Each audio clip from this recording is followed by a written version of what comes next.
So Paul Chicato is here. Paul is the Senior Director of Inspiring Communities. So I'll let him do the introduction, because I know that everyone is aware that I have a new job. So we're going to get into the detail of that and some of the work that you might have already been hearing about, which is the Digby Community Engagement Survey. So Paul, why don't you take it away? Everybody knew Jill was hired before I could even announce it, so the grapevine works here. I'm Paul Chicato, and I have the pleasure of working with Jill. So, I think what we're going to divvy it up is take a few minutes, tell you about the what, the so what, and the now what of the work we're doing. And nobody knows me down here except for a few folks and maybe Jill's parents who thank me for bringing her home.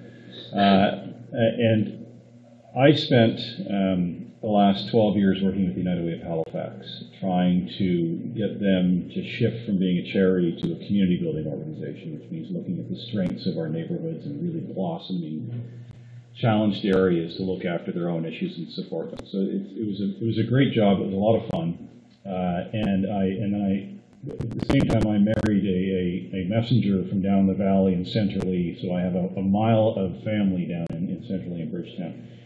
And there's opportunity arose last year to start expanding the work beyond Halifax-centric towards rural Nova Scotia.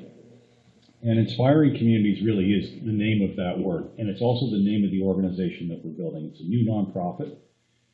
There's a bunch of us who have experience like I do who really, really care about Nova Scotia deeply, and we want to find a different way to work with communities at solving not the programs and services kind of level, not the grant level, but the really tough, complex issues that seem to be kind of tripping us up and holding up some communities in Nova Scotia. So I along with a woman named Annika Bolton and Carrie Patterson, we started Inspiring Communities last year. At the same time, we got this passion of us wanting to try something new. The provincial government, who's been interested in programs and services and doing a lot of work in communities, was also interested in figuring out how to work differently in rural Nova Scotian communities, besides what they were referring to as the spray and pray technique, where you put programs and services out there and you hope that they work. And most of them do. They help individuals and families achieve what they need to achieve, but it doesn't get to the community condition, which seems to be kind of stuck. Is it income that's holding us back? Is it employment? Is it racism? Is it opportunity? Is it economic survival? Like, what is it that we're really dealing with? And so I'm thrilled to be part of this group now, and we started working with Digby about a year ago to sort of figure out, is this a place that feels like this we could work with? We could benefit from our knowledge and your experience and work together to solve some complex issues. Spent some time, that's where I met Warden Jim McAlpine last spring, sort of asking people, so what do you think? You know, you ready for a different way of working that may help? And the answer was absolutely, but don't screw it up kind of approach. Like, let's be clear on what we're trying to do here. And so our approach is, it's a style of working where we put community at the center. We hire local folks, as you can tell. We have a local base camp office with a partnership with NSCC and the Digby Learning Center. And our method is all about trying to get people to come on out and talk about their community in a way that helps them start to solve these bigger issues. Now, we know a lot of the issues communities can solve on their own. We also know a lot of them are sticky enough that they can't get at it. Like, an individual can't really get a policy change in the provincial government. So part of our method, or our madness to our method, is that we organize people in a way with government, municipal and provincial, in a way of getting at some really tough issues around education, around justice. So needless to say, it's longitudinal work. Our commitment here is 3 to 5 years. We currently have a funding agreement with 8 social deputy departments with the provincial government. And we have funding, we've negotiated funding for 3 years. That rolls over each year as well. So it's kind of, we understand the real idea of working at the speed of community. Does that make sense so far? Yeah. Can I ask a question? When you said 8? Yeah. 8 provincial departments or 8 social deputies have come together. Okay, there, that's where I wasn't sure what you meant. You just Yes, said 8 departments. yeah. Okay. Which is a big thing in itself. It's a, thank you for recognizing it, because most of the time you can convince justice to do something or convince education can't to work do something together. or health. But I have to, it wasn't us that brought them together as much as they came together and said, we've got to find a different way to work. So this is another opportunity. Digby was chosen, and I use that word carefully because nobody likes to be chosen. It was more of a two-way street using data and then meeting people face to face saying, what do you think? The data that was used looked at the strengths and the challenges. There was health data that we looked at that suggested there's a whole number of places in Nova Scotia that could benefit from working together. But Digby also has a tremendous amount of strengths. It's got incredible cultural diversity. It's got incredible geographic diversity. I love going to the Tim Hortons and hearing how people define themselves when they come through the door. Like here comes a Digby Necker or someone from Conway. People are defined by their geographies. So it was chosen because it also has a huge amount of strength and potential. How about I stop there and then we can get into the now what? Yeah. So we have been doing some work so far. So not only was I hired in September to be the project lead for this work, it was an important piece that we were collaborating with individuals that are working in Digby already. And so we have a team called the Insight Team. And I think that's sort of the initial phase of where it started, and let's have this conversation around how can Digby work together in a different way. So individuals were sort of guiding the work, having those early conversations around how do we start this, where do we begin, who needs to be involved, and from there that team grew and grew. So the next thing they said, well, if you're going to hire someone locally, they need to be dedicated to this work. And so coming from the YMCA and then moving, into this role, it really was sort of the perfect fit for me in my personal life, and then also to be able to come back and do good work in community development. So I'm hearing a lot of those stories and what people are really saying about that piece around why do you love living here? What community do you identify with? And that was the whole piece of the survey. If we're going to be doing work in Digby, people in Digby have to tell us, what do they care about? Which gets back to those big, sticky social issues. So the survey, actually what you're looking up here, this is our little online postcard that kind of went out at first. So we said, communication is very important. How do we get people to actually, take a look and see what's going on? So there is an online link, and I do have postcards for everyone to share. I know some of you have been approached by some of our RAs already about doing the actual survey. So I think this here is, so this is also just a breakdown of, we did hire research assistants who are from all geographical communities within Digby, was also very, very important. So originally, when we sort of set up, okay, how are we going to do this work, spoke to the Insight team. They said, you have to hire local people in each community you can possibly think of to go out and speak, having those honest conversations around some of the challenges people are facing who live in those particular areas. Did you get anybody on the islands? So we did. Alana Graham. Oh, yeah. So she was also very, Well, it was funny because at first we said, well, let's get 10 to 15 people, and if they do 30 surveys, and we can get to a target number of about 360. Well, at first, we had about 6 people who were in and thought, okay, we need to change our plan. We need to do a further, recruitment level. I brought my parents on board, and of course, through their involvement, we went from 6 to 27 people. So we can honestly say that we have RAs from every community within all of the communities of Digby. So that was really great and a huge step forward in making sure that this whole engagement plan happens. So the survey itself, like I said, we hired 27 people. We did a training. We made sure that everyone knew what was going on in terms of the work that was required. They are receiving an honorarium, which again is really important for the delivery of the work and making sure that we have dedicated people who feel, your time is important. And this is work. So we brought everybody back together and had a check-in to hear how is everything going. And of course, the first thing they said was that 10-minute survey takes an hour to do it. Because by the time you're getting through all the conversation, you're meeting, you're having lunch, you're having coffee, you're having tea, whatever, and then you go on to the next house, it doesn't take 10 minutes. It can get into a little bit of a lengthier conversation. I do have some surveys for everybody. And if you can think of distributing them to individuals that may want to be, a part of this whole work, it's important that we reach every community, but then also every voice, because it's important that we are reaching out to as many people as we possibly can. I'm very happy to report, before coming to the meeting today, we actually have over 450 responses.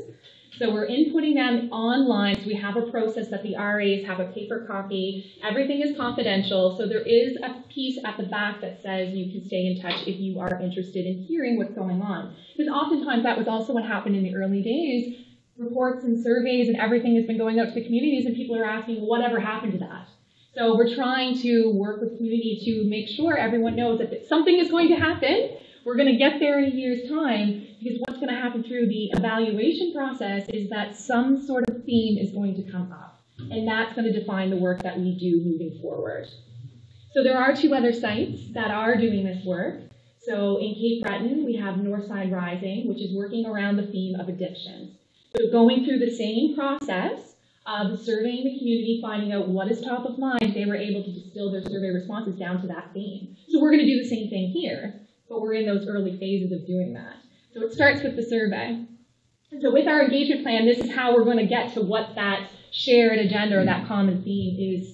So it is a step-by-step process, except it is adapted to the community. So it's not a model to say this is how it's going to work, but it's always reporting back, which is why we have to always evaluate, is what we're doing makes sense. Report back to the community so they know what's going on. They're a part of the process, because really it's going back to what did they say in responses and making sure that their voices were heard. Then redesigning if we're not doing it right, reporting back to the community again and that insight team, and just constantly moving around. So the next phase that we're moving through, we're actually wrapping up the surveys for the end of the week, which is why it's really important that we try to get those numbers in as best as we possibly can for the remaining time that we have. We're doing a final wrap up on December 3rd with the RAs to really break down the whole process. What did they learn? What did they find was really valuable? And what would they have changed if there was something that didn't work exactly the way that they had planned? So we're going to do that on December 3rd. And the next phase is moving into more of those community gathering pieces, which is where I think it's really important to know what is happening in the community, where we can go and have conversations in every community you can think of. So focus groups, community gatherings, that's the next phase, and that's what we're going to be doing after we kind of distill the surveys down to what themes are emerging, what trends are we seeing and hearing. And so the time frame is a little different. So we're going to be doing the focus groups after Christmas, so yes, January, February, and eventually getting to a year's time, like I said, a common agenda or that common theme to figure out what is that issue that Digby is going to work on together in a collaborative way. Any thoughts? Is there anything else to add there, Paul? It's a rush of information. Yeah, really, the method to the work is, there's an assumption that the problem is so complex that no one organization is responsible for creating that problem, and no one organization is capable of raising the community out of that problem. So the process we use is always tilling the ground and building empowerment in people as we go along, which is why there's so many people brought along in the process. So it's just so folks know, that's why it's not a program or a service or an initiative. It is trying to actually do community development and empower people as we go along. We'll stop there. You said, how many sites do you have this happening on in our province? There's 3. Dartmouth North was the first one, Okay. and that one started 2.5 years ago, and it was the pilot. We tried it in Dartmouth North. I've been working in that community for 10 years with the and that was the first community to try this new approach. And then the province said, let's try somewhere else. And Sydney Mines, North Sydney came up as a bit of a hot zone. And that one there is called Northside Rising now. And then Digby was the 3rd. And they're almost in that chronological order. Mm-hmm. That's your question. Yes, I'm one of those people I want to know. Yeah. Broad. Well, we actually refer to it as 4 communities sometimes, because we've got Dartmouth North, Northside Rising, and Digby, but we also want those communities to be learning from each other and to see where there's common power. Maybe the addictions work in Northside also needs the power of the Justice Department in Digby to also do policy shifts. So our 4th community is really where my head is at, looking at the province as a whole to see where are these linkages that go on. So Digby doesn't have to do all this thing on their own. Maybe they can lift with the other communities at the same time. That makes sense? After all the surveys and everything's done, you're gonna narrow it down to one theme? It's a common theme. It doesn't mean it's one. So it could be that the community wants to chase a number of things.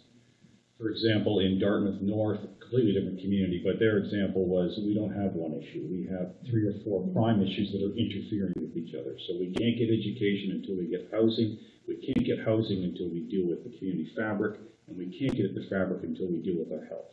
So they actually chose 4 priority areas, and then you organize people who really want to lean into those areas. Residents, business, government, everybody leans into the area that they care. So it's a shared agenda, but not a single agenda. But maybe Digby comes up with one thing that they just, if we just got this done, it would really help. Because it's been interesting, even just talking to folks, you get those broad-based answers of, oh, of course it's going to be this theme, it's going to be housing, it's going to be health, it's going to be this, this, and this. But it's also to make sure that what we're doing is reflecting, what do people really think. Because also going out and speaking to different communities, it's been really neat to hear what surprises are in one community are actually challenges in another. So for example, at the check-in with the RAs, one community had identified through some of the surveys that drug use and addiction was a challenge, whereas another survey response was, I had no idea that was even an issue in our community. So it's bringing, some light to different situations, but it's also making sure that, it's linking everything together, because in one way, it's not going to be one issue, but it is going to be sort of a number of them as well. And the other part of it too is, some of the challenge that I was faced with very early on is how are you going to bring all the communities together? But there is a trend and there is themes that are emerging. And so as long as we can look at it differently to say we are all facing a challenge in some capacity. So now instead of trying to figure it out on our own, maybe there's a way in which we can work together on it. So if you don't have one theme, but then you'll have at least something people can identify with, maybe like 3 or 4. And I would be surprised that there weren't at least 3 for Digby. And that's great, because then people have spoken, they're interested. And the survey isn't just, I'm sure, from what I've heard in Digby and also in other communities, is they're surveyed to death, right? We're done. And whenever we do a survey, the results come back, if they come back and say, we actually aren't really doing well, as opposed to saying, you've got strengths here, and they're going to help you tackle that issue. So the point of these surveys is actually to not only to ask people what's keeping them up at night, and what they think some of the real issues are to them, how do they want to be included in the solution? So the whole team is capturing all these names. I mean, we're probably going to have several hundred names to figure out how people want to come together to tackle these issues. So they don't have to show up here at the microphone and say, you need to solve. It's we need to solve, and we have some ideas for it. I think this would be a good opportunity just to gain knowledge and talking to your constituents, and it sounds like long-term a way to marshal resources for the community. I'm totally interested. However you want, I'll go to the people who wouldn't never do it on the computer. Right, yeah. I'll go after a type. There's a lot of them that wouldn't do it. Yeah, and that's even through the process, which has been really nice to hear as well, is reaching out to folks who, have never been asked. So in some capacity, even answering the question of how connected do you feel to your community, the answer is like, I don't know. And it's like, give yourself some time to think about it, being like, I've never been asked this sort of question before. So in some of the responses of the Insight team, we're meeting with them to let them know this is what's been happening, these are the results that we're hearing. It's very much of how are you going to reach people in that capacity around if they can't get online, or if internet's an issue, or, if... or there's not computer people. Or just not computer people, exactly. So that was where hiring individuals to go and do the survey and speak to people was a personal way of making sure that everyone felt that they had an opportunity to share. Oh, yeah. Not just geographic. Oh, exactly. Or you don't. Absolutely. Yeah, I'm really interested. Give me whatever you want to give me. Perfect. And I'll get it to you before So so we're going to try to get as many surveys online as possible by that time, but we do know that there are going to be some that are still going to kind of carry in. I do have a question. Besides the website, after that you're going to hear back or post, what other means are you going to use for people to know? Well, one just for the simple reason, I have many in my district that have no access to email, internet. Right. nothing. And to be honest, I think a big part of the work has to be in person. So hosting a community gathering to say, this is the work that's been going on, and going and traveling to communities to be able to do that. Question for Paul. Once you've gathered all this information and everything, okay, is there a commitment from the provincial government where you've gotten so much interest from the deputies? Is there any interest on their part to take it to the next step and actually do something with it? Because like you said, people were surveyed to death, and I think a lot of the reason why people get cynical about surveys is because they don't see any outcomes from them. So I think we could all sit around the room here and probably give you about a dozen really high-level issues for this community right now, and it's going to be very interesting to find out how the community feels about it, because I think we're more in touch to what goes on, so we see it on a more regular basis, but I'm more interested to see if the provincial government's going to take any direction from the results that you garner and actually move some of the stuff forward. Great question. I don't think there's any simple answer other than I'm captivated and interested in doing this work because I think that my observation is the provincial government wants to work differently right now. It doesn't really know how to do it. So they're willing to take these different types of ventures out and see what happens.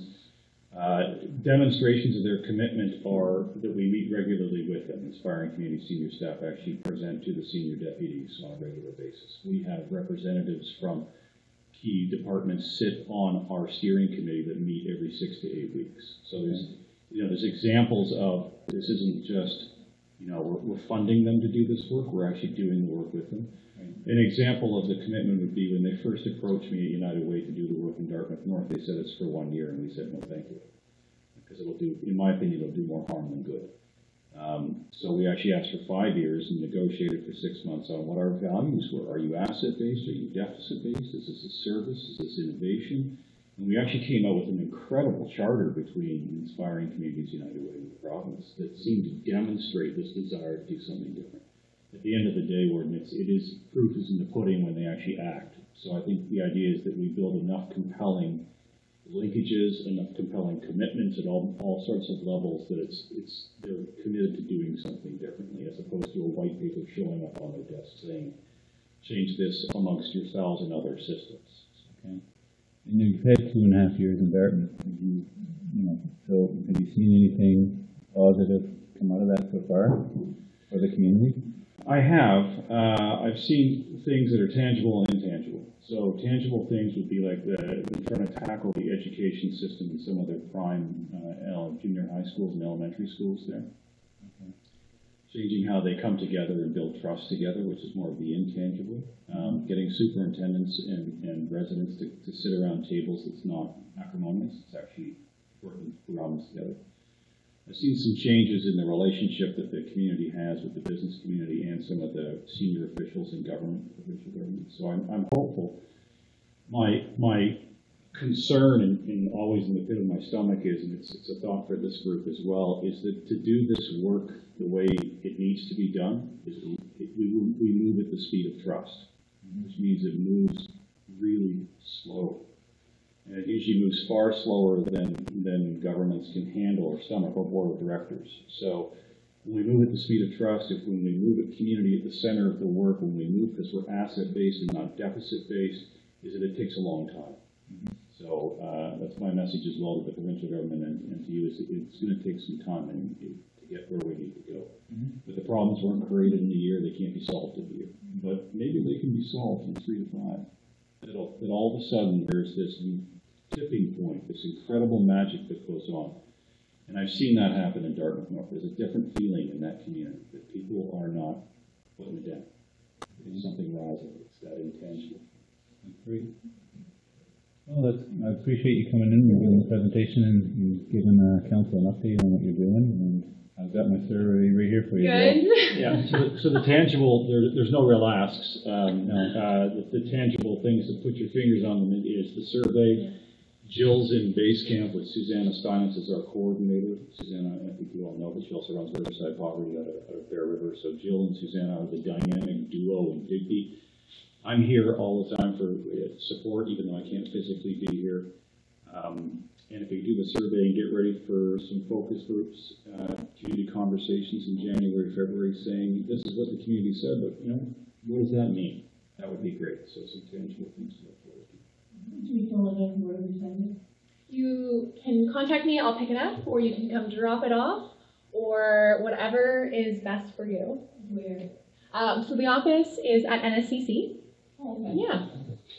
So room 111, you go around the corner from Dallas. I have to thank you very much for your time. Thank you very much. Yeah, very interesting. Thank you. Great. So I do have some surveys, and there are some printouts. I do have some cards too I can leave, so if anybody wants to take them and spread the word again, that would be really, really helpful. Thank you.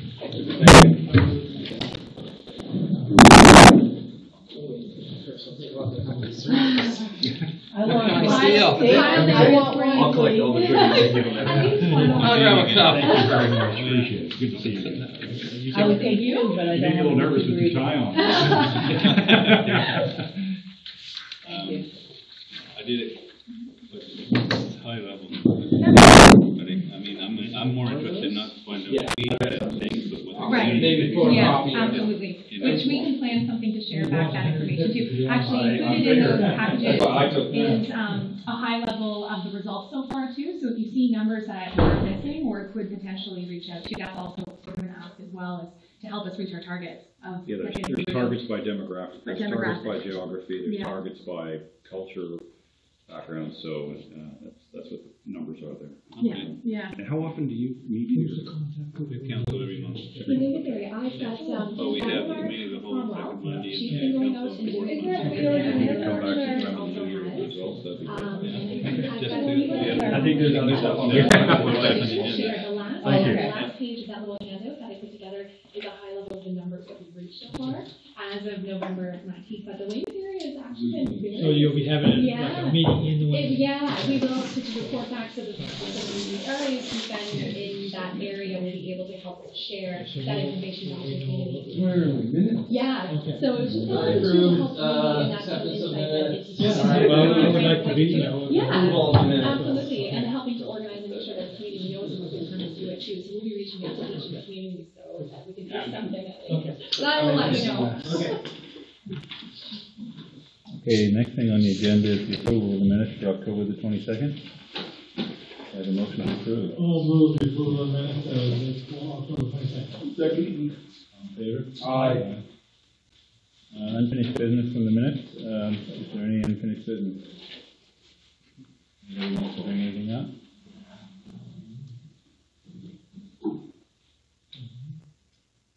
Well, hearing nothing, we're going to go on to the CEO report. You guys chance to look at the report. The CEO is not available for tonight, but maybe if there's any questions, the deputy CEO may be able to answer the questions. On page 32, paragraph 6. So the only thing I wanted to mention, I think there was, I can't remember which meeting, there was a meeting time sheet that went out with some 4 o'clocks on it by accident. Yeah. So 5 o'clock on December 3rd, our regular time. I'm just changing that, didn't we? I put them in 4. When Linda was done, No 4s then. No 4s. when Linda was done handing out the award, she stuck her tongue at me. Did anyone else see that? David, did I tell you earlier? I know, I'm the only one that's ever bad. I have one question for you. Like, the public works vehicle is in at $40,215, but that does not include the plow, is that correct? That's correct. And how much is the plow? 6 and change. So about 46 and say 47,000. Okay.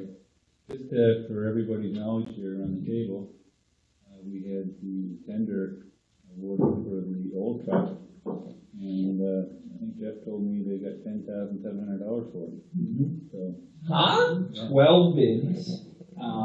Unprecedented. I mean, the truck wasn't in bad shape, but it was a 10-year-old truck that had been Four-wheel drive? plow truck, 4-wheel drive. That's why. But even there, in the realm of, we've never sold a surplus vehicle before, but other units around that have, they don't tend to attract high dollars. The timing of early snow and selling a vehicle with a plow on the front of it certainly helped. But That's just what I need, says 12 somebody. interested bidders. There were bidders from Yarmouth to Bridgetown. So Really? Right on. we're What would very be a low happy bid, with like that. 5,000, 6,000? 3,500. I think actually, sorry, there's one for 2,400 was the low. So there were some people, and then there was a whole cluster at 3,500. There were people that, if you got it at that, you got a very good deal, clearly. And there were people that bid on it as a truck that it literally plowed snow within 5 minutes of leaving this yesterday. It did the work. You get straight down, I get, he's trying to make So did it go through $10,000. some in the Digby area or way away? Yep. Oh no, you will see it in plowing in the Conway area this winter. Oh, okay. Oh, good. Someone started a business with it. A local person bought it. Yeah, joining their existing business. Right on. But, what I wanted to raise it for is that we were very fortunate because we got back almost 25% of the value of the new one.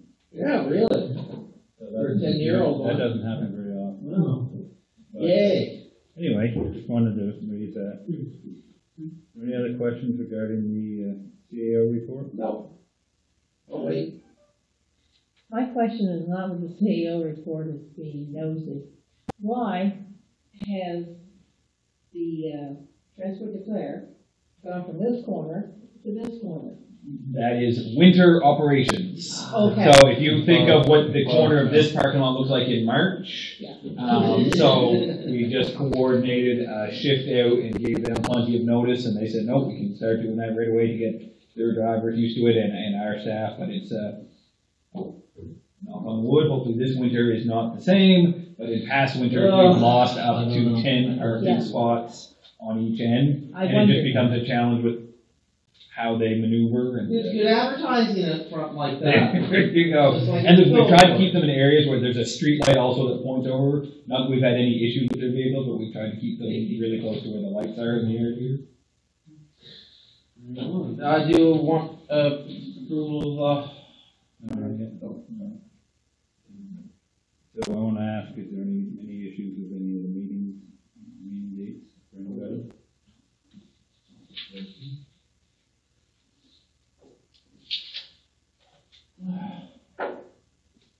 The action items from previous meetings.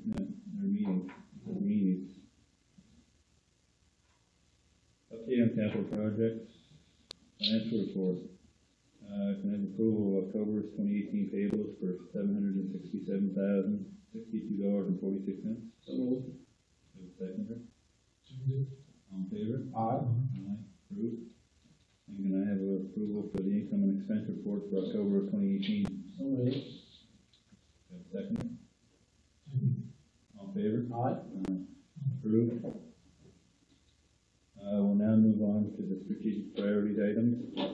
Update on the strategic priorities work plan. Back to we talked about. So, I guess, looks good. Everybody okay with what's been put down? What we discussed in the previous meeting? Can I have a motion to approve the work plan? So moved, that we accept the plan as presented. Seconder? All in favor? Aye. Approved. Now we're going to move on to the standing committee items and bylaw and policy, and this is from, I got a complaint about that down on the islands a few days ago. What? Highway 1. No, that's not the one. The light went out at the crossroads. That's not all right. Can I ask for a motion to approve streetlight for Highway 1 and Smith Cove? So moved. Oh, sorry. All in favor? Aye. Approved. Can I have a motion to approve the hospitality policy? I so moved, we accept the hospitality policy, AD-1000-22. To be Seconded, man. Second. All in favor? Aye. Approved. The next is approval of the council expense reimbursement policy. Motion to accept. I so move we accept the expense remuneration policy, AD-1000-06. I'll second that. All in favor? Aye. Oh, wait a minute. No, one of the articles on 15.2, it talked about reimbursement for coffee, like when we're on. It's your incidentals. They I know could it's be- incidentals, but like that's your, if you have bridge fare or parking or whatever. Yeah. Are we gonna take it right down to have a cup of coffee? Well, no, it's just, what it is, a lot of places you have your incidental expenses. Because otherwise, you've got to stop at the bridge and ask for a Or a receipt, and they don't want to give you a receipt for their $1. Plus you're holding up traffic. So it's easier to have that you can spend up to.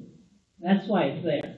It makes administration easier. Okay, no, I'm not saying we shouldn't have it, I'm just wondering, you know, it just seems like you wouldn't get a receipt for a coffee and then turn it in, sure.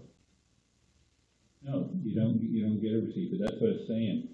You don't need a receipt if it's like you guys. So those things are covered. They're all covered under your incidental expenses for the day. So how much is that? $20 for a day. How much? $20 for the day. That means like when you're away. I've never even. For example, for We that, get lunches. under taxes, you may go somewhere, and I'll give you an example. When I went over to the Mayor's Congress in St. John's, Newfoundland, I'm off the plane, there's 3 of us there, 4 of us there. We share a cab, so instead of, if I had got the cab myself, I would have got a receipt and put a claim in for it, but it would have cost me probably 4 times more than what it would have cost by sharing. So we each put in $10, paid for the same, and I didn't get a receipt for the $10 because the guy's not going to write it for a receipt. No, they will not. But that's a good No, example. that's unreasonable, you know, if you're gonna be incurring expenses like that. But it's keeping our costs down, but it's also, you know. Making it easier. So I'm gonna ask, we've had a motion on the floor, and we said aye. Everybody good? Okay. The next is the council committee policy. Next. Oh, the hospitality policy. This is a move that comes from bylaw policy to be approved at council. Can I have a motion to approve? I so move that we accept. I'll second it. Any questions? Yes. In one section, you mentioned the printer. Each of us would be provided with a computer and a printer. I don't need a printer. What I would like to would be one accessible to, if I wanted to come in and print something off, instead of me having to stop in the counter and email it to Pat. Yeah. And Pat has to go to her computer. Yeah. Get it and all this. Yeah, If I had access to a printer, which we did have at one time, in the little room there on the counter, and then it worked for a couple of months, and then it didn't work, and no more printer. Would that be you know, something done that we have access to printer? I'm quite sure yes, but it said, like you said in the policy, it stated a computer and a printer. So you get a The printer would just be in here, you just wouldn't have it at home. Oh, no, I don't want one at home. I Right, but don't that's use it enough. That's what I'm saying. Have one in here that works. That one hasn't worked. That was in there. Okay, well, It did work for a couple of months, and it didn't work for 6. And I think it's gone now. So almost every day I'm up here, I ask some Pat for 10 pages of this, 5 pages of that. Could we have a printer put in the yeah, boardroom there? So yes is the answer. I think 2 things. One, the other one, it certainly saw somewhat infrequent use. So it's used, somewhat infrequent. And the issue of trying to maintain it so it works with all of your computers after not being used, I think, I never printed on it, but I don't think it was a purely straightforward process every time. I think it was filled with bugs, and at the time, the quicker way to deal with it was just in the infrequent times when you needed something printed, it was easier to address the staff. So, like I say, if we don't, we can investigate something like that. I'm okay with going to the staff. I just don't like to kind of impose on. Oh no, like I say, I appreciate it. I think you have a printer. I have my own printer.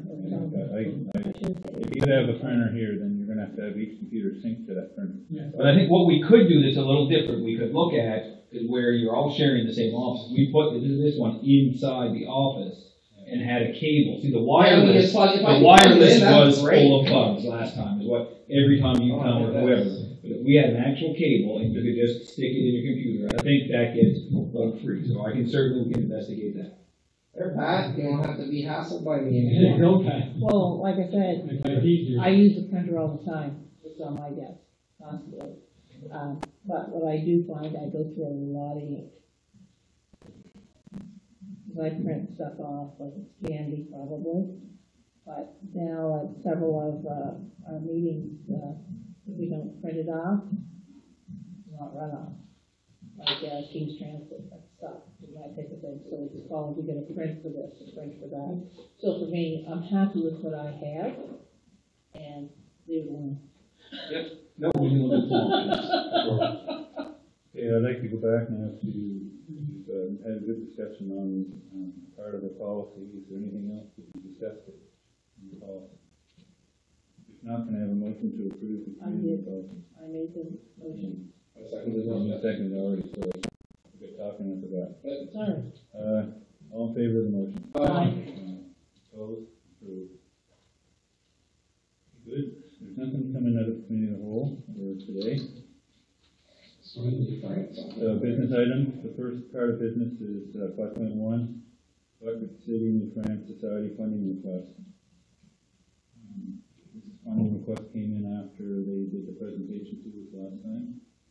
And it's for them to do a business plan to move the initiative forward. And the request from us is for $5,000. Do we have $5,000 left? Would we move that into our budget process?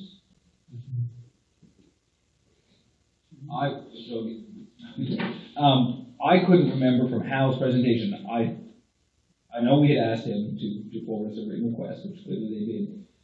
They haven't exactly clarified if this is money they're trying to get in this fiscal or for next year, right? The easy answer is to push this to next fiscal. I would have to check with Linda on the grant checking, on whether that would seem like a bit of a larger number for us to have left at this time. Yeah, I feel like we have like 4 or 3 or 2. That's it, right? We would have, I think, a number of changes are under that, an odd number, that would be a big number for us to have.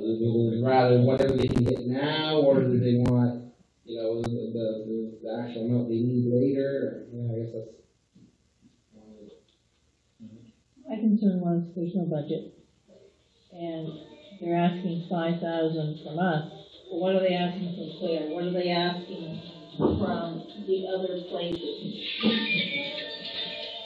Those are good questions to ask. We get this a lot when people request from us. A little bit of confusion in their initial requests. So would you like to table this for tonight and ask for more information? I'd like to see it come to the committee of the whole if it's possible. Which is why we can reach out so we can ask for a budget, and clarification on what fiscal year or when they need the funds. Okay. Those two things clear. Yeah, who else they've asked, yeah, which would be probably, Will that be in their presumably be included in the budget. I have a motion to table this to the committee of the whole meeting. So moved. Second. All in favor? Aye. Approved. We may not know how much the other entities are gonna. No, but we don't know what they're even gonna ask. No, Yeah. And I just also, know who they're asking, but we're not gonna know how much because those. Yeah, if they would put in their budget, like they'll put in 5,000 from the municipalities, they'll put what they're asking. That's all they can do. it also asking that question really worked out for Freeport because they got them their themselves a gear and were able to go to went to the Fury Village and everything worked out really well. And so these questions, as often as not, are valuable for them. Okay. Yeah, and plus I also really like New France, so, and I do think it's incredibly it's like, what a gem, people don't know about it. It's like Kijimakuji, except it's free, and nicer, and no people. You think that'd be, some people like? Okay, the next piece of business is Canadian, what do you call that again, stewardship? The Canadian Student Leadership Association. Student. This was on my desk this afternoon late, so There's a direct letter to us, but in the short of it, it's that Peabody Regional High School has selected 3 students from the Student Council Committee to attend a National Student Leadership Conference in Abbotsford, BC in September 2019. These students have already shown leadership with their schools and communities. The conference will develop more leadership skills for them. Unfortunately, the cost of providing such an opportunity for these students is more than what the school or the students by themselves can afford. The cost to each student is upwards of $10,000 per, but the school will give so much. And each student must fund, they have to give 1,000 of their own money, I think it said. Students are expected personally to pay $3,000 collectively, which is 1,000 each.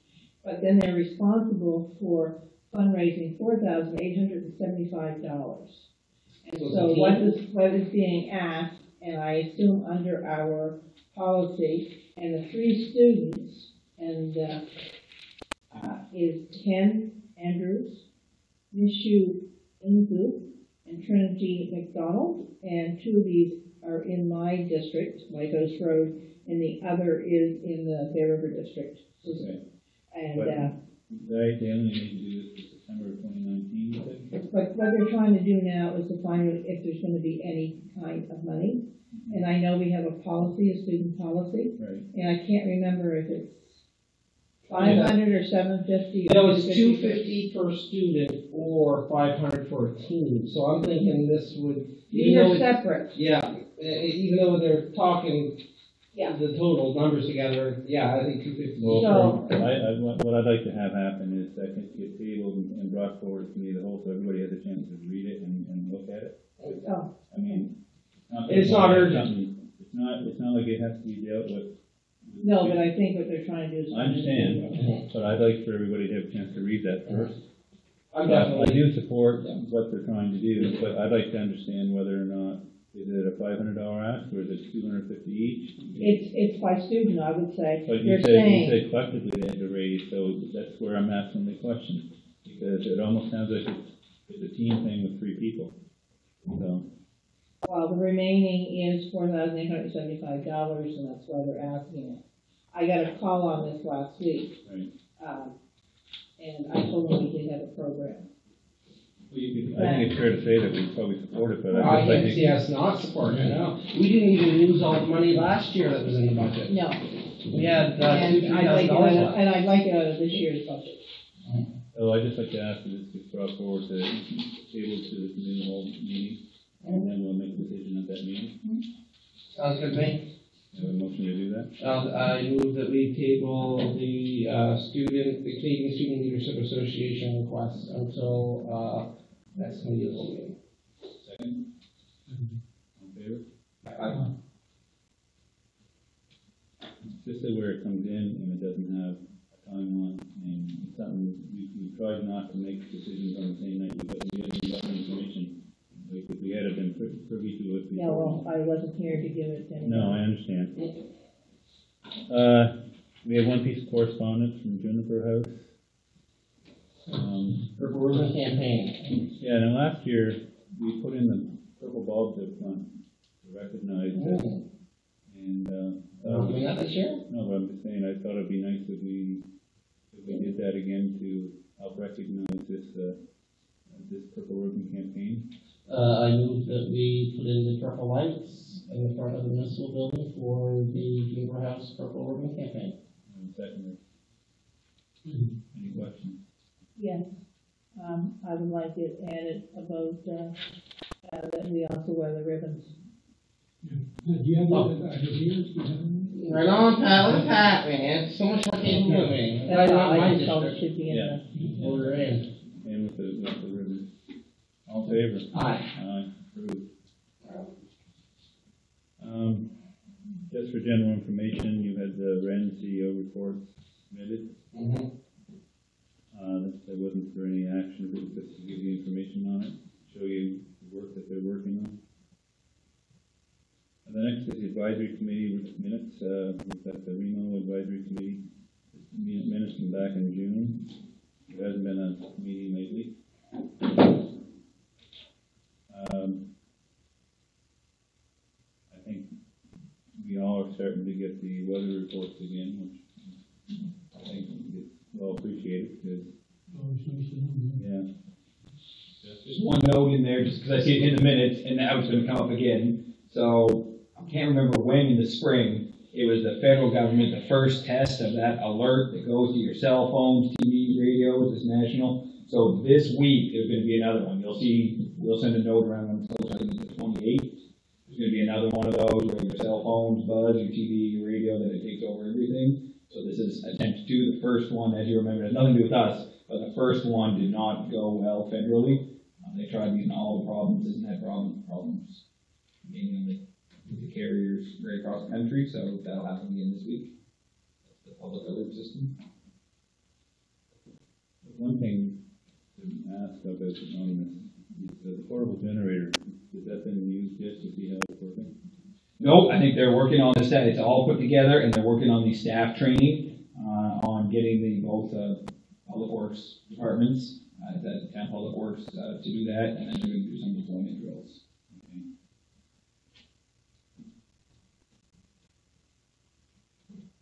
Advisory committee, no, that was joint intermunicipal committees, got the dark minutes. Are there any questions pertaining to the dark minutes?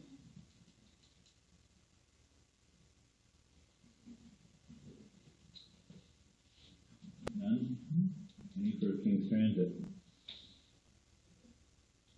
You have a question? How's our bus making it? Which one? The newer one, number 2. It's not doing too bad. It had, the old one is the one that had some problems. But the new one has had the ongoing problems that, well, it's pretty well been gone through from thick to thin. But we are keeping, as you noticed, everything that's being done is being sent to us now. And also, I have asked that it will come in every month what we're spending on fuel and the whole 9 yards, so that we can keep track of what's happening. Because we want to see, you know, at what point is there suddenly a breakdown? At what point? And that's how we're going to find it. Or that's how I think we're going to find it, because no one can see that. To me, there's got to be a pattern. Maybe there isn't, but, and that's why I wanted the stuff, and glad they have it. Like when I asked about it, he said, oh, we do that all the time. Okay. So it was no problem, it's just that we're going to get it. Yeah. And I got the first set, and I sent it on to Linda as well. So. One concern I have about the report too is not the report, it's the numbers, and it seems like our usage is declining again. Okay, what we actually have found, he said, well, it's the ups and downs, but he says you're going to, that's why we're having some strategic planning meetings and things, because there's something in the works right now that I can't really say out in the public, but that we're working on that will make, if it comes, it will be a big difference. You'll see a whole different, yeah. Help improve ridership? Oh, 100%. Oh, good. Well, 100%. I shouldn't say it. Really? I'm holding it to it. When I'm saying 100%, I mean not doubling our figures. I mean 100% confidence it'll improve things. yes. Thank you, David. I thought I was the one that was confusing. I was more confused. I wonder, you're looking at me for all. Okay. Next was the minutes from Tideview. Is there any questions? Did you find that person, that extra person? Yes, yeah. Yeah, we had Mr. Mr. Woodman. I did mention at our last meeting about the names on the minutes, and the names are included at the top, like Danny Harvey. So it's just Danny mentioned that rather than, I suppose we can always check back and see who it is. But it's just there's no information there. That's Okay. what I'm trying to say. And I also mentioned about, the scan or the, like you said, in a. And there's nothing There's no attached need to it. And they said that was done on purpose. It's not just happening, it's done on purpose to protect the residents there, that anything that might be related to. So then you black it out if that's a big Well, concern. and Deborah said if there's ever any questions, anybody's got it, to give her a call and get you more. Well, can we get the attachments at least? There's gotta be, if Oh, she's yeah, giving a yeah. report, no, you don't see any of that, Okay, no, I can make sure I get the attachments. yeah, that might even help. Mike, okay. I just feel Well, that, it did bring up I these other I just feel they're in a bubble and think that they belong in a bubble. I don't know, but, And you know, I'm saying this publicly. It wasn't just, you know, done like that because they don't wanna write them out or whatever. It is, it's a point made to. They're open meetings, Make a brief, yeah. and if they're open meetings, I can go in there and sit and listen. Yes, or you can So- call, she said. But I'm just saying, that's my problem. I mean, if you're having open, transparent meetings, you shouldn't be trying to hide. And Well, that they're not to me really is- trying to hide, I don't think hide things, they just don't want anything to be connected back to any of their residents. That's what they said. That's the explanation. Thank you for that. I'm just saying personally, that's what it looks like to me. Like it's a big hiding society, but that's not let the world know that we're here to take care of people. Any questions on that? Nope. If not, we've got the minutes from Waste Tech. Does anybody have any questions pertaining to those minutes? The next is the outside boards, UP Area Tourism Association. You've got the minutes from October the 10th and the 29th. Anything there? Just as an add-on to that data thing, Mr. Solar, Harry Solar, was he? Yeah. He's been down during the summer and whatever, and he was here a week or so ago. I just want to take a minute and read one of the paragraphs from his analysis here, situation analysis. Directly attributed to a lack of administrative and operational resources, the destination area is spinning, with no overall strategic plan, no benchmarks from which to move forward, no legs to stand on, apart from overtaxed volunteers. Basically, there's a clear sense that data in its current form and approach is not sustainable. No level of government is contributing towards the administration and operation of data. It is virtually 100% volunteer run. It is noteworthy that any place where tourism is flourishing, the public sector is leading the way towards investment and towards both tangible and intangible development. It is proven that where governments, including at the municipal level, invest heavily in tourism, communities will enjoy a substantial return on investment. The town of Digby and the municipality are investing in the tourism sector. Direct contributions to data for specific programming, festivals and events support, visitor service and counseling support, cultural sector support, and other. The challenge therefore is for data to envision and launch innovative new industry building programming which makes membership in data irresistible. It is strategically aligned with governments, which compels them to make new investments in data destination. And there's many other pages there, these analysis, but overall, just the data it's becoming too much for a volunteer organization, and it should be, I think, somebody kind of at the head leading this thing.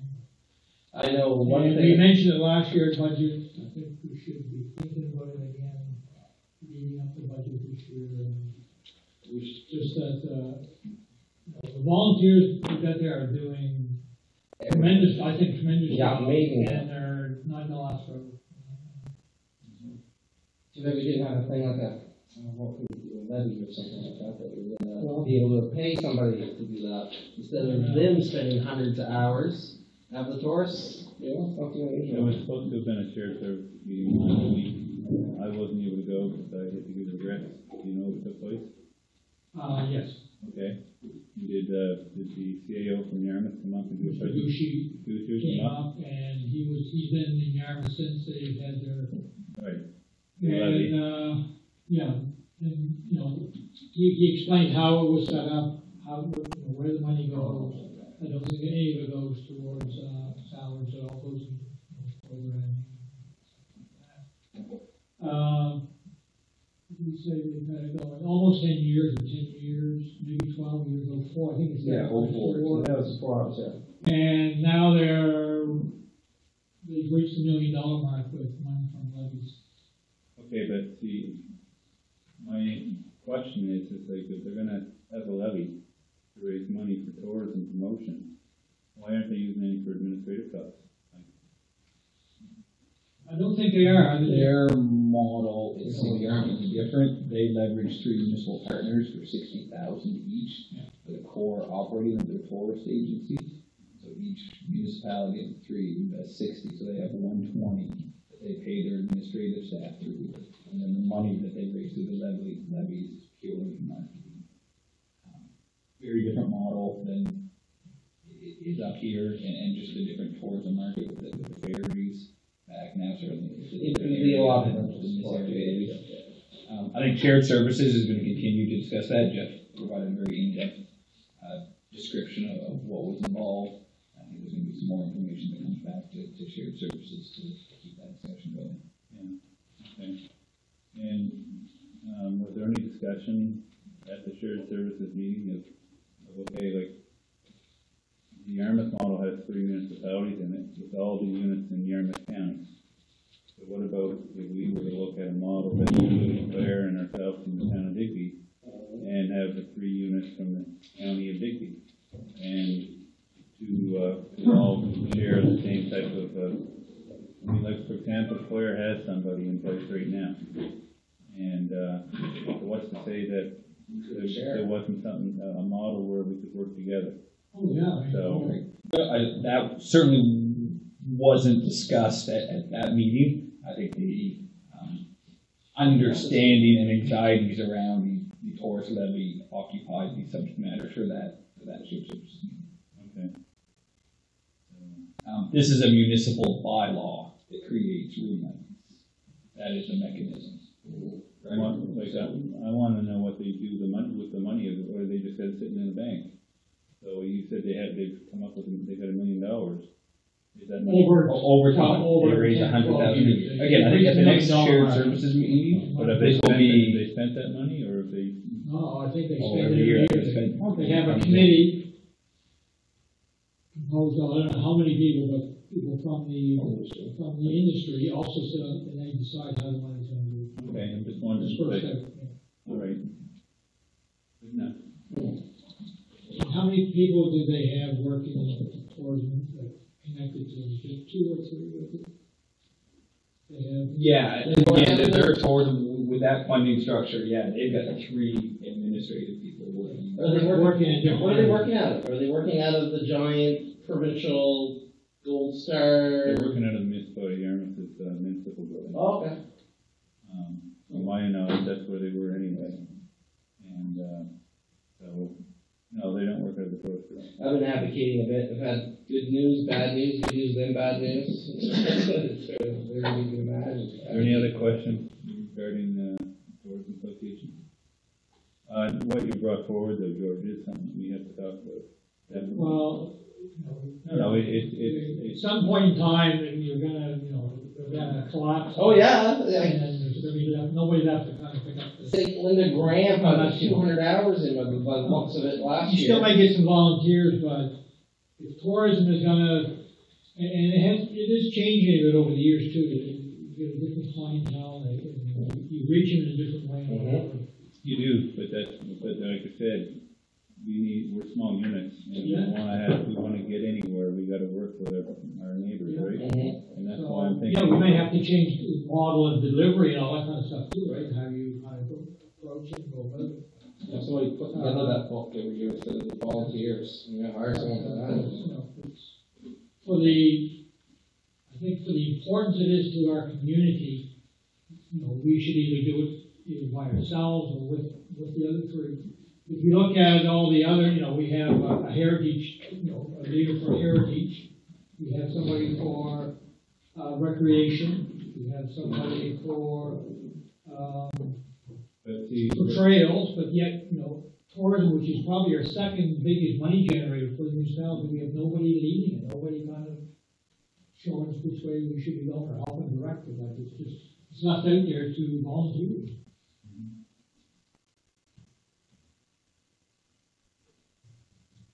that's, my way of thinking is we should have somebody in charge of it. Well, yeah, absolutely. I understand where you're coming from, George, but it's not a mandate of council we can help them, but we can't, if we do it for tourism, and there's other societies that they'll want us to do it for too. I don't mind giving them money to help towards somebody, but we can't afford to take on a person and pay them. Besides that, it wouldn't be just us, it would be town council too. And should the tourism, this is not going to say a bad word, but that tourism levy can do a lot of stuff, including hiring somebody. Yes, exactly. And the levy is meant for hotels, it's not meant for everything else. And I can tell you, when I was in DC, there was a levy on all our rooms. And I don't know what we can do and who we can hire and who we can't. It's a big industry and it should have somebody lead. But that's why if they had a levy, they would have money. All they those had problems money. listed could be solved. It would, and then I'm not saying, but if we gave money, and if the town council gave, there'd be money there not only for advertisements and things, they'd have a staff member who could do a lot of this logistics. I have a question, Jeff. Who collects the levy? Like, who manages the money? Is it one of the municipalities in there? The town is the only one right now with anybody contributing, so it would be normally, unless you have an agreement, the municipality whose bylaw the hotel is under municipality. So you're saying that the levy in Yarmouth County is only for the town of Yarmouth and No, not I'm in saying the county? it's for both, but there's no facilities big enough in the county right now that are eligible to pay into the levy. Does it have to be just 4 rooms or more? They have 20. Their limit is 20? It's a high limit, but it gives the hotels who are participating a strong voice as to where those funds are directed. Okay. That's interesting. Yeah, I mean, that It's money illegal. goes back to the It's tourism, it's illegal not down cut by the your top of council. the levy. No, I know, but I was wondering how it was managed, how But it yeah, gets collected. so they've got an advisory committee that the members who contribute to it are part of. So, 20 is a high number. Right, they acknowledge that. Yeah, it's kind of high. He said there's only four Or places now contributing to that levy, 2%. $2. But it does add up. $2 a room, and it doesn't sound like much. I don't understand what people's thoughts are down here. It's good for the rest of the province. They're leaving our areas, getting left behind, and it's all about not doing what every other area in the province is doing. And I don't get it. So my question would be, if you're staying in Halifax, would you drive down to Chester so you could save that levy? No, of course not. I didn't even know I was paying a levy until I left. I was like, I thought it was, they have a levy.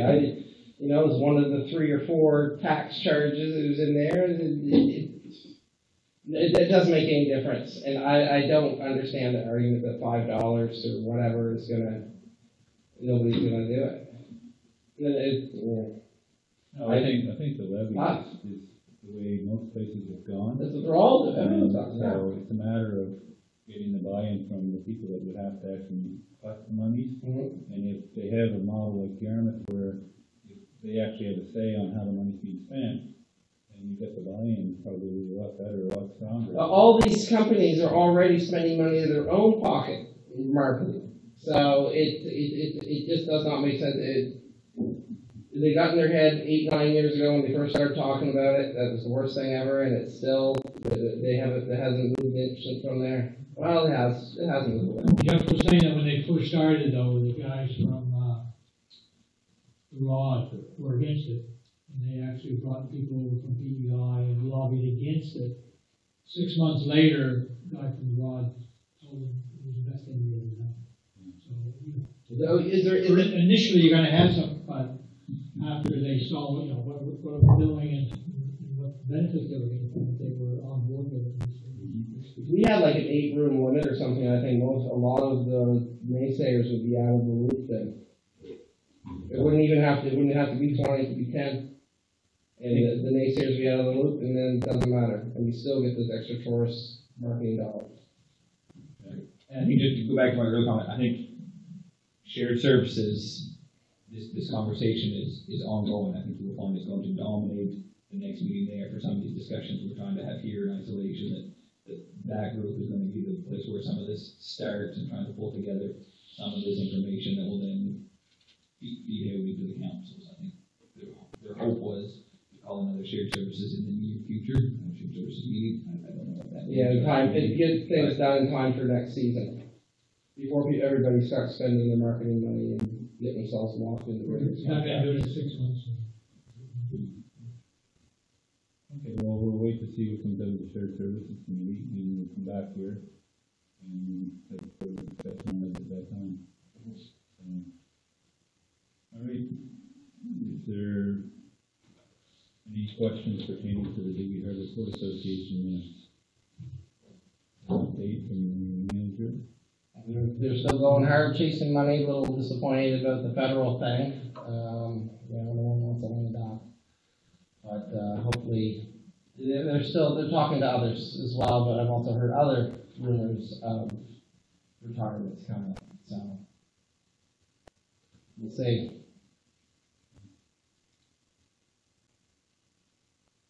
Any questions? If not, we'll go to district activity reports, and we'll start with Councilor Peter. We had a ferry approaches meeting, but it was canceled. I also had a meeting with the education minister, with the principal, talking about the rebuild of schools that we've been talking about for years, trying for years, but that was also canceled. This is a little bit humorous. The escape bowl is no longer a problem, and if anybody wants organic beef, $5 a side, $5 a pound. I think one side for sale. I like the $5 a side. Yeah, I know. I hear myself. Now, why there's no more trouble with the boat? No, I was doing, there we go. I was like, right on. Solved itself. The boat itself. Finding workers for boats, finding boats for workers, that sort of thing. The church food bank was completely full. I went in there thinking I didn't have very much, and I opened up the cupboards and they were bursting. What a good discovery. And I guess some went to some folks with a cold snap. It's a situation with various phone calls and questions and things like that. So it wasn't terrible to me. Everybody's gearing up for rostering. So I'm not getting as many calls. Last month, let's see, marketing readiness meeting with Dave Sullivan here a week or so ago. Attended the Sam Langford story at the Scarborough Theatre at the University of St. Anne.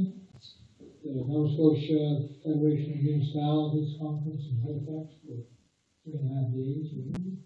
The Festival of Trees Gala in Weymouth last Friday night, which was well attended. Joint council. That's what it. Okay. I attended the recreation conference, which was excellent on talking about some different things that we can be doing in our area. I also went to the Novus Awards, where 2 people from our Waycheck area won awards. I then went to the Cook's Christmas Aquaculture Dinner and Awards, which I was really pleased with. It was the weather didn't cooperate well, so there was some that couldn't get over from New Brunswick, but on the whole it went well. I also attended at the Trinity Anglican Church, the tea and monies raised went for seafarers baskets. From there, I also attended the Remembrance Day service in Digby, and then later in the afternoon, attended a dinner which I've spoken to half municipality in Digby regrets.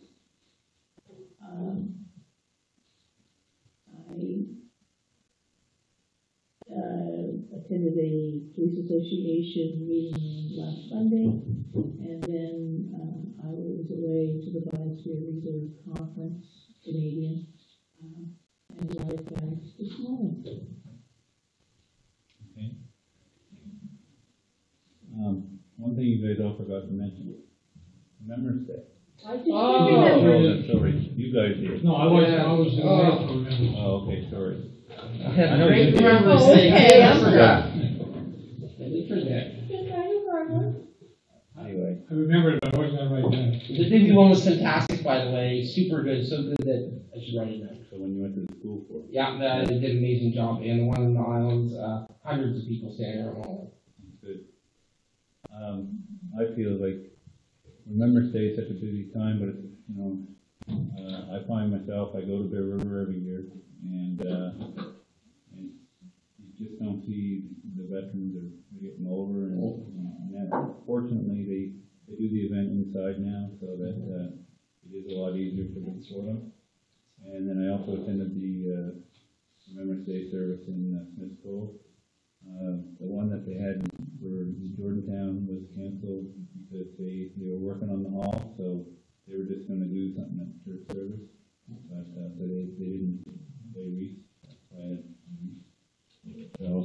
use it next year. But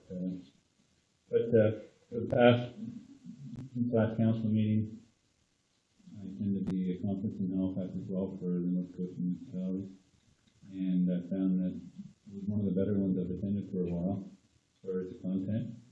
And the priorities that came out of that, I feel were timely for what we're working on, like the extended producer responsibility, CAP. Now there's an initiative to try to do CAP on a pilot level with two different municipalities that are expressing an interest, but I really don't know how you could do a pilot. I'm almost thinking that we need to go and still push the province to allow anybody that wants to try to take the cap out, that they should be able to do it. They should be able to remove it if they so wish. Because removing the cap doesn't happen overnight. Removing the cap is a 10-year project. It came in over a period of time, and to treat everybody equitable in removing it, you'd have to phase it out. So it's going to be very hard to see how a pilot's going to work. It's not like a pilot normally is something you do and you get an outcome out of it over a period of a year or two. But if you're going to be looking at a pilot that's going to have to run for an extended period of time, 7 to 10 years, what about the rest of the people living in Nova Scotia? So I guess that gives them an excuse to do anything for the next 7 to 10 years. Well, what I'm saying is I'd like to see the opportunities, like our CAO gave us information at a previous meeting where what the impact on this municipality is. And the whole thing about the cap is there's winners and losers. It's not impacting the municipality, it's impacting the people that live here. Not losers. So, Young people, anyone that buys houses that lives here is a loser. right. And it's really impacting all the people in Nova Scotia right now with the fact that people aren't buying homes. The seniors don't want to sell their house and downsize because it's going to cost them more to live for taxes. And the real estate association is now seeing how it's impacting. They're powerful lobby, people listen to right, them. and they're starting to work with the NSFM, and they're starting to be a voice as well. So hopefully maybe we can have more than just a cap pilot project. Maybe we can do something more than that. But we'll have to wait and see how that unfolds this year. But it is a priority that was put forward by the NSFM. So are those pilots a go ahead for sure? No, it's just it's something that's been East Hampton and CBRM have both approached the province to see if they would do this.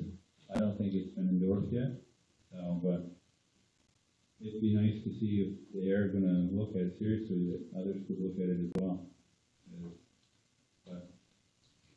And then just since last council, I did attend the Atlantic Mayor's Congress and found that was very interesting. And I did get the slides sent to me on the different presentations that were made, and I want to share that with the council.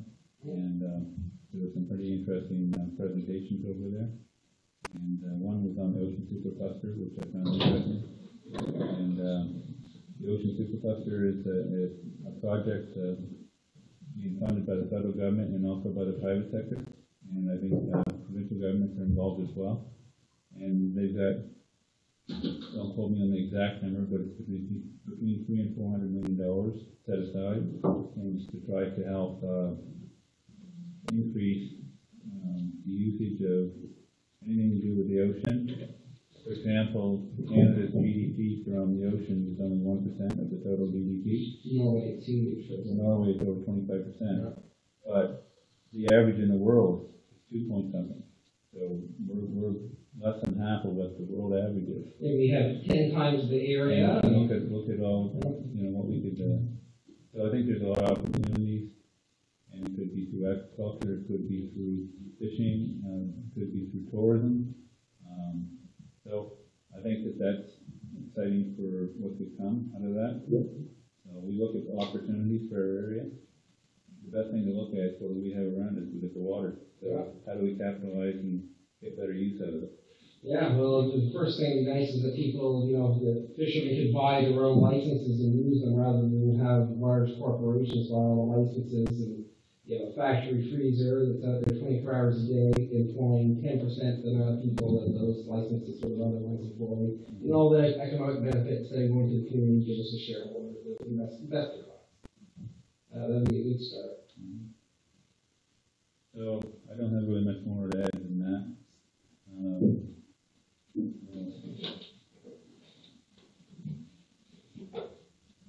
At this time, we're going to